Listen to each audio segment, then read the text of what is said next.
Përshëndetje shikues të nderuar, jeni me edicionin kulturor të magazinës Art Kultur në RTK.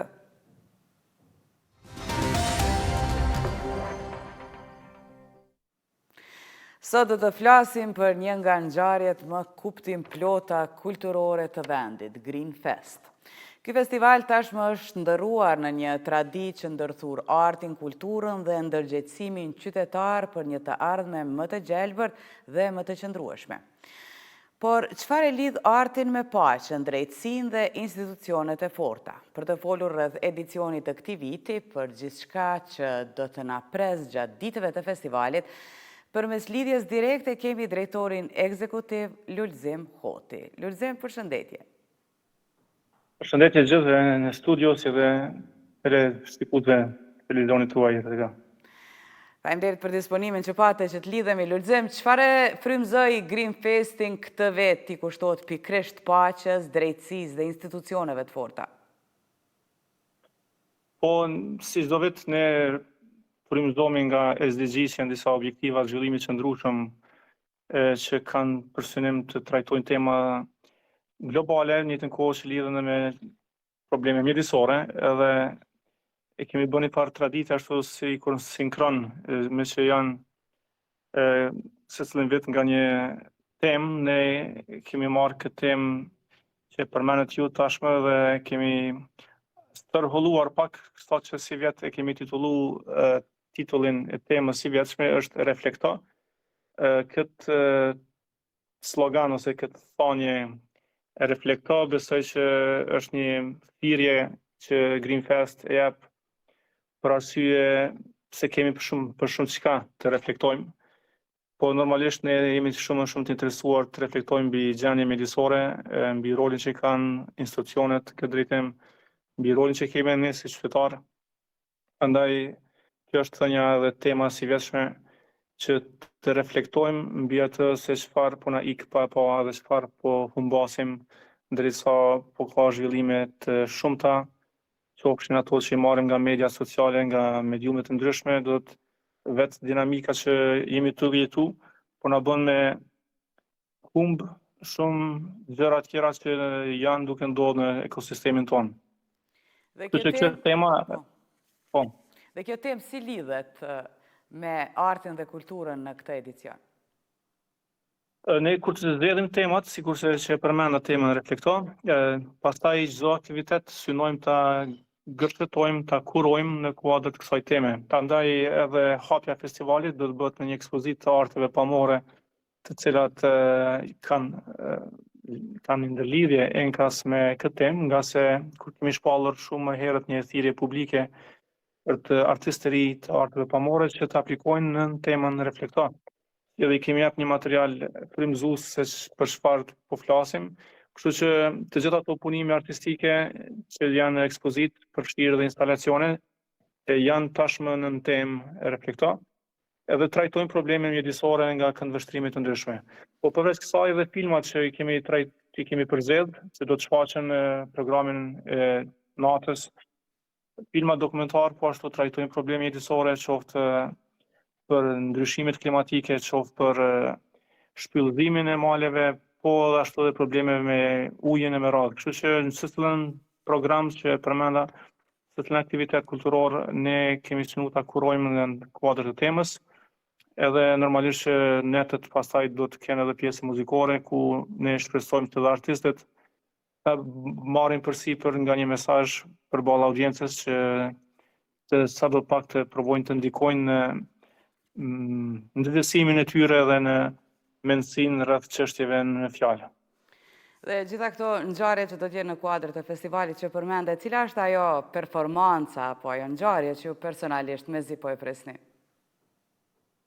Po s'mund të ikë edhe në gatishmërisë dhe energjisë të madhe të audiencës që mezi po presin të jenë pjesë net dhe muzikore. Për mu personalisht artistët janë të gjithë të mirëpritur dhe i pëlqejmë, po megjithatë për mu si pjesë jo vetëm unë, po gjithë ekipa, ne kemi atë barën që nërtas të mundu me shiu sa shijojnë audienca, po megjithatë për neve është një interes që gjithçka të shkojnë bare mirë, që qytetarët të keni përjetim më të veçantë dhe ta shijojnë në festivalin këto ditë të ngrohta, ndeta, po në anën tjetër për neve është me rëndësi që të ofrojmë hapësirën për artistët, të promovojmë artistë të ri, edhe japim mundësi që bashkë komunikojnë dhe bashkë ndjejnë bashkë me audiencën që pa të cilët edhe ne s'mund të funksionojmë. Flasim luzim paksa edhe për punëtoritë edukative. Çfarë roli luajnë ata në ndryshimin e mentalitetit të rinjve? Punëtoritë janë të para zakonisht me fëmijët, po megjithatë kemi para dhe Green Talks, fjalime nga ekspert që me të cilët kemi qenuar që tema le të reflektohet, për shembull pozojmë me fotograf ose artist që merren me natyrën, të cilët dështëm ata ballafaqohen me problemet mjedisore më përsapërme dhe gjatë intervistave të tyre do të ndajnë përjetimet e tyre dhe këshillat e tyre, ndërsa punëtoritë që kemi menduar me fëmijët janë kryesisht punë dore, janë punë kreative, çdo herë në kuadrat e temës, edhe synojmë që me materiale të riciklueshme që të rikrijojnë diçka tjetër dhe të ekspozojnë dhe të njëjën pjesë e përbërëse e programit. Kështu që krahas punëtorive normalisht që kemi edhe programe rekreativ, siç është ciklizmi, pastaj kemi edhe kajak në liçein artificial të Ibrit, po ashtu edhe sporte si shënjetari sportive dhe aktivitete tjera të kësaj natyre. Normalisht këto vetëm sa i kemi shtu si melmesa për ta bërë festivali më të pasur si program, andaj ne për 5 ditë do të nga data 12 deri në 16 korrik, gusht, do të kenë një larëshmëri aktivitetesh që nga dita deri në orët e vona të natës. Keni parë ndër vite rezultate lulëzim se ka frymëzu këto ngjarje që i përmende deri tash, arti, ciklizmi, këto veprimtari të ndryshme, veprime konkrete ndaj ndryshimeve, themi, mjedisore, klimatike? Po është një temë që është shumë vështirë të matet, po megjithatë tashmë kemi bërë 16 vite dhe nganjëherë kur e kthejmë kokën mbrapa, edhe ashtrojmë vetes këtë pyetje se çfarë është arritur ose s'është arritur.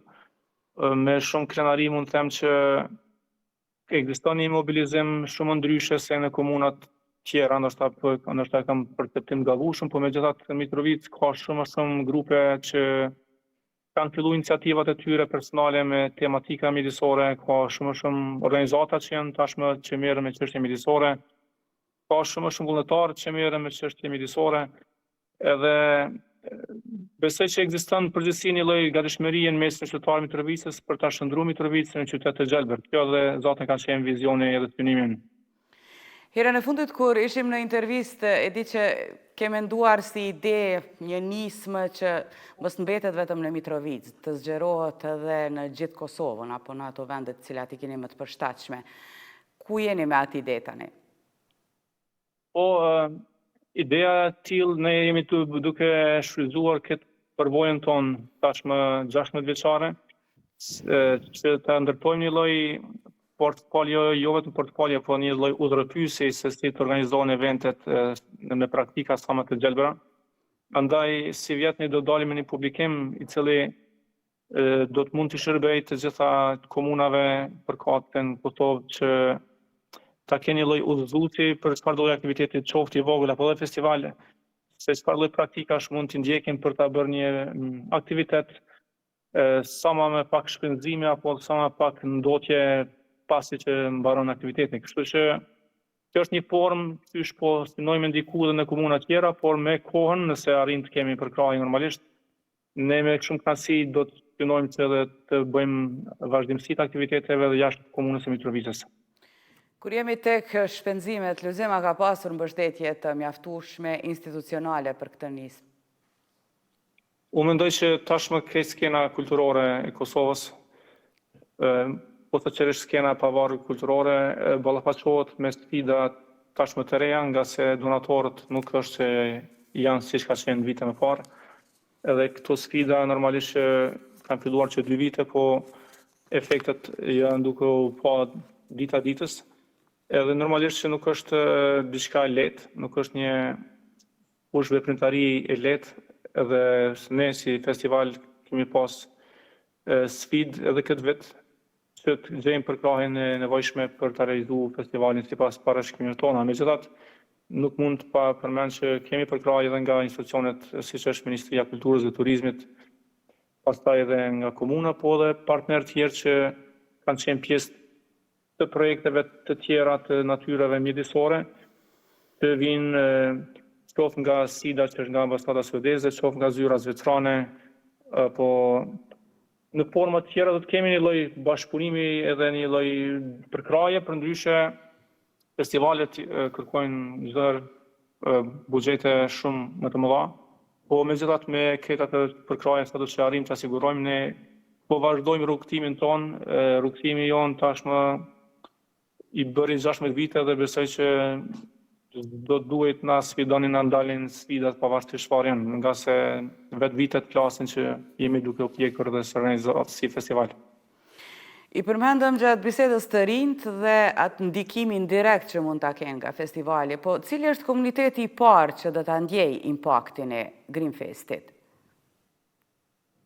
Ne çdo vit synojmë që punojmë krahas aktiviteteve që kemi me nxënësit dhe shkollave të fillore dhe të mesme, sepse festivali vetvetiu më shumë është pjesë e punës që kemi bërë gjatë 6 muajve të mëhershëm. Andaj punën që kemi bërë kanë qenë zakonisht të rinjt shkollave të mesme dhe të shkollave fillore, qoftë në nivel qendrës qytetit, qoftë edhe në zonat rurale, me të cilët kemi punuar përmes grupeve të gjelbëra, përmes grupeve të ambientalistëve. Kemi punuar në ngritjen e kapaciteteve, ngritjen e vedijes dhe në përcjellimin e ideve të tyre, që kryesisht lidhen me çështje mjedisore dhe se aksione mjedisore. Kështu që padyshim që fokusi është rinia, janë tinejdjerët, ndërsa impakti pastaj ne synojmë që përmes disa politikave që kemi hartuar me ekspertë mjedisor, ta dorëzojmë një lloj policy paper, një dokument me politika ose rekomandime politike për komunën e Mitrovicës, me që rast aty janë mbledhur mendimet e qytetarëve, të komunitetit dhe të ekspertëve, edhe si të tilla besojmë që do të duhet futeshin në planin zhvillimor komunal, i cili do të hartohet në vijim, qoftë në këtë vit apo në vitin tjetër. Andaj impakti vjen edhe në ndryshimet që i bëjmë në politikat lokale e pastaj edhe pse jo në ato qendrore. Lëzima, ka mungesë të drejtësisë sociale dhe nëse ka, sa ndikon te degradimi i mjedisit sipas jush? Po, ekziston nga se dhe Mitrovica është një qytet që ka qenë me një industri të njohur minerare, edhe normalisht që ka dekada që Trepça nuk është më në atë nivelin që ka qenë si ndërmarrje fuqishme ekonomike e zhvillimore.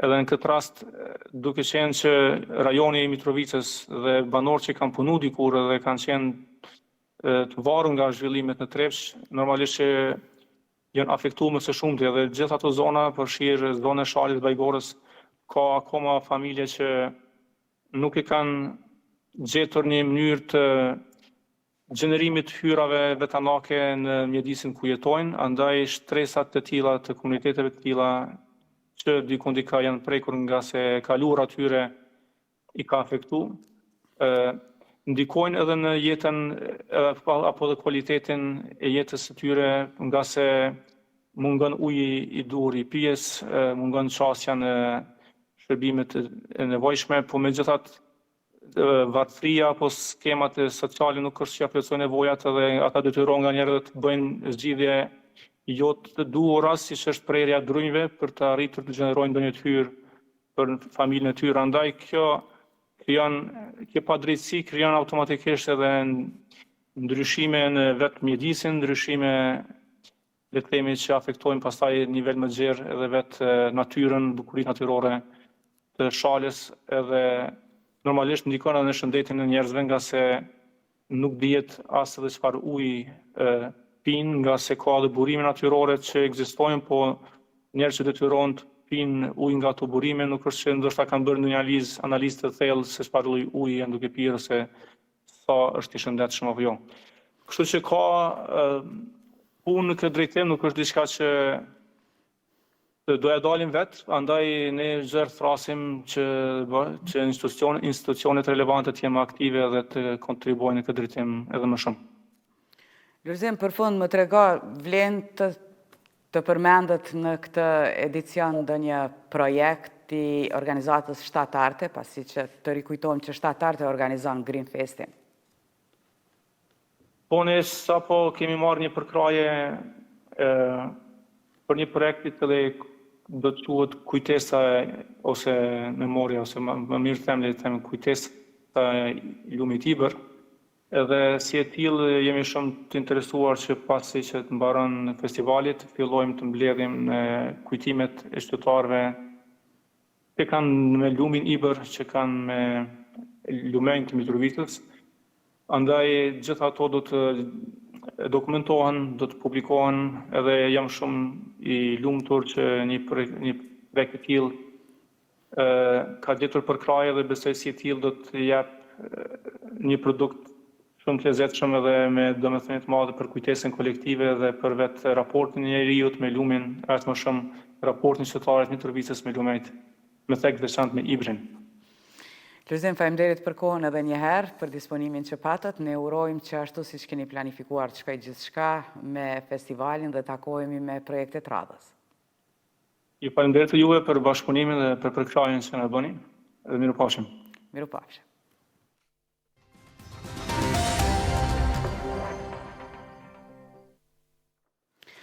Kryeministri në detyrë Albin Kurti ka marrë pjesë në hapjen e festivalit të një mujor të artit dhe kulturës, Asanej Asknej, i cili u hap mbrëm në Hotel Grand në Prishtinë.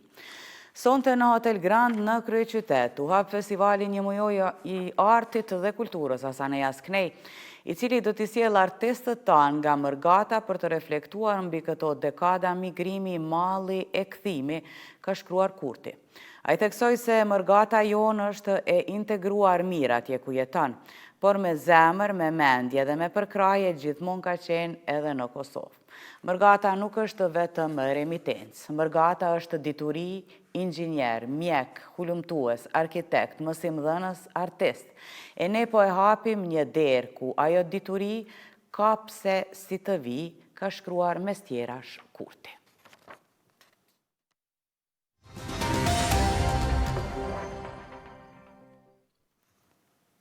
Galeria Kombëtare e Kosovës ka shpallur thirrjen e hapur për edicionin e 15 të ekspozitës ndërkombëtare Muslim Ulliqi, e cila këtë herë do të zhvillohet me temën Radical Copies në nënkurimin e Mej Maki. Thirrja u drejtohet artistëve, performuesve, botuesve dhe hulumtuesve nga Kosova dhe vendet e rajonit, të cilët ftohen të eksplorojnë konceptin e kopjes si praktik artistike, estetike dhe politike.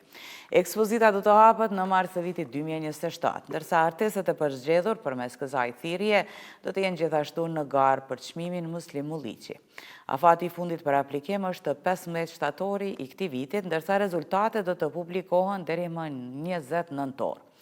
Aplikimet dorëzohen në adresën elektronike të Galerisë Kombëtare të Kosovës.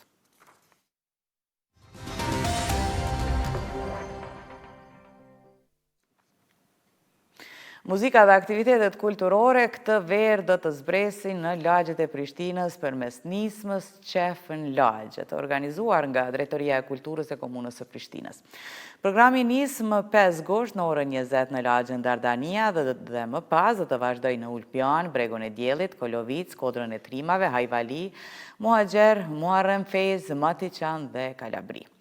Në skenat e improvizuara në përlagje do të performojnë artistët Nita Latifi, Orkestra, Florent Gjoni, Madabrashi dhe String. Synimi i kësaj nisme është ta ofroj kulturën me qytetarët duke sjellë muzikën dhe atmosferën artistike pranë komuniteteve në të gjithë kryeqytetin.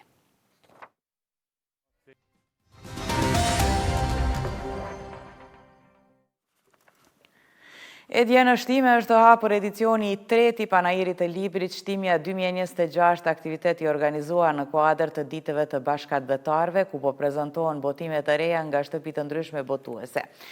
Sipas njoftimit të komunës së Shtimës, Panairin e vizitoi edhe nënkryetari i komunës Adnan Ademi, i cili vlerësoi rëndësinë e këtij aktiviteti kulturor dhe rolin e librit në promovimin e dijes dhe kulturës. Gjatë vizitës, Ademi u takua me përfaqësues të shtëpive botuese dhe i falenderoi ata për kontributin në pasurimin e jetës kulturore në komunë. Panairi ka vazhduar edhe sot në sheshin Ahmet Shtimja, ku qytetarët dhe dashamirët e librit kanë pas mundësi të njihen me titujt më të ri të botimeve. Besim tek botimet, Instituti Albanologjik i Prishtinës i ka dhuruar bibliotekës së qytetit në Shtime 300 ekzemplar të botimeve shkencore me qëllim pasurimin e fondit bibliotekar dhe promovimin e dijes shkencore. Sipas njoftimit gjatë takimit me kryetarin e komunës së Shtimës, Qemal Aliu, delegacioni i Institutit Albanologjik diskutoi për rëndësinë e bashkëpunimit institucional dhe zhvillimin e kulturës së leximit. Ky donacion synon të krijojë mundësi më të mira për studiuesit, studentët dhe të gjithë lexuesit, duke forcuar rolin e bibliotekës si qendër e dijes dhe kërkimit shkencor, thuhet mes tjerash në njoftimin e Institutit Albanologjik.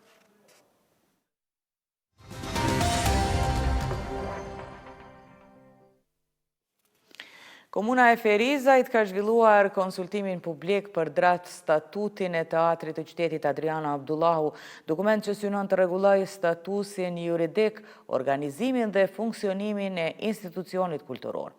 Sipas njoftimit të komunës, gjatë konsultimit janë prezantuar përmbajtja dhe objektivat kryesore të draft statutit, ndërsa pjesëmarrësit kanë pasur mundësi të paraqesin komentet dhe sugjerimet e tyre. Drejtori i Drejtorisë së Kulturës, Rinisë dhe Sportit në Ferizaj, Gazmend Byqtyqi, tha se draft statuti përcakton misionin e teatrit, strukturën organizative, kompetencat e drejtuesve, mënyrën e financimit, planifikimin e punës, funksionimin e ansamblit rezident dhe rregullat për transparencën e institucionit. Ndërkaq drejtori i teatrit të qytetit Adriana Abdullahu, Fatmir Hyseni, theksoi se dokumenti është hartuar në përputhje me legjislacionin në fuqi me synim forcimin e bazës ligjore dhe organizative të teatrit.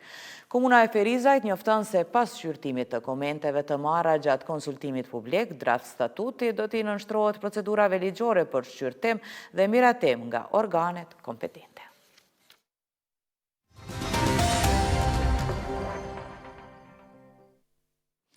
Kaçaniku do të mirëpres nga 7 deri më 10 gusht artist nga vendet të ndryshme të botës në kuadër të edicionit të 3 të kolonisë ndërkombëtare të artit The House of Creative, shtëpia e krijimtarisë. Gjatë këtyre ditëve të kolonisë, artistët do të krijojnë veprat e tyre në një atmosferë bashkëpunimi dhe shkëmbimi kulturor, duke shndërruar qytetin në një hapësirë të hapur të artit bashkëkohor. Organizatorët ftojnë publikun të vizitojnë koloninë, të ndjek nga afër procesin krijues të artistëve dhe të përjetojë atmosferën artistike e kulturore që do të sjellë ky aktivitet në Kaçanik. Ky edicion synon të promovojë krijimtarinë, dialogun ndërkulturor dhe ta vendosë Kaçanikun në hartën e ngjarjeve të rëndësishme artistike ndërkombëtare. Dhe kështu të nderuar shikues, ne këtu po e përfundoj magazinën Art Kultur. Ne ju falenderojmë që na ndoqët dhe mirupafshim sërish nesër.